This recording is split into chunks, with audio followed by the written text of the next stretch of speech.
Hi, it's Jen from Paw It Forward. There continues to be a series of disturbing, escalating incidents and examples of the gross lack of oversight and mismanagement of ACT recently, causing needless suffering and costing lives. The ACT executive director has driven out caring, experienced staff members and instead hired her friends and allies for management positions, making sure no one would challenge her decisions and her lack of action to provide humane care for the animals at ACT. We observed this sweet dog Fresh come into ACT in June and waste away to skin and bones over the course of 3 weeks. It wasn't until pictures of him got out and created public awareness and, quite frankly, public outrage that his rescue was able to step in so he could receive much-needed medical care for an intestinal blockage. In July, medically urgent Petey, seen here, was allowed to die alone in his kennel overnight, untreated or maybe even unnoticed by kennel or medical staff. ACT leadership actually adopted out a parvo puppy named Chuckles to a member of the public. They knew he tested positive for parvo, which is highly contagious and can potentially live in the soil for up to a year, putting the animals in the community at great transmission risk. Now, they've managed to cause a mandibular fracture and kill an owner's dog without permission, notification, or due process. Saint was brought in for safe holding when his owner had to go with police. Within hours, Saint's owner arrived at ACT to reclaim his dog and found Saint in a kennel, bleeding, with his jaw only hanging on by soft tissue.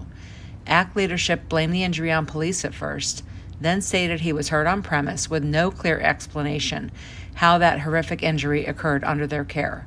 They wouldn't let him leave with his dog and indicated that they could provide Saint with medical care. They convinced him it would be best for Saint to stay at ACT for that care. Confused, scared for his dog, and feeling helpless, Saint's owner left to try to gather information on what the next step would be for Saint.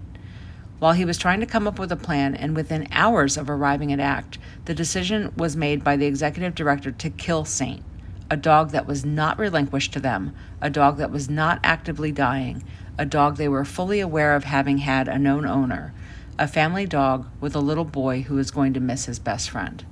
How did Saint come to meet his severe injury in the care of ACT? Why did the executive director not allow his owner to create a plan for his care? Why was Saint killed within hours after she promised that ACT was the safest place for Saint to be? Why has ACT yet to reach out to the owners with an explanation on what happened to Saint? Philadelphia, this is what your tax dollars are paying for: lies, deceit, and cover-ups, and it's unacceptable. This is the reckless and negligent care the ACT board is allowing. ACT leadership and the board, who fail time and time again to oversee them, must be held accountable.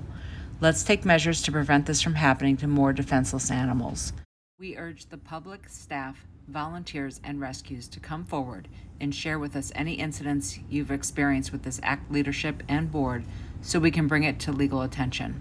Please contact us at support@pi4w.com.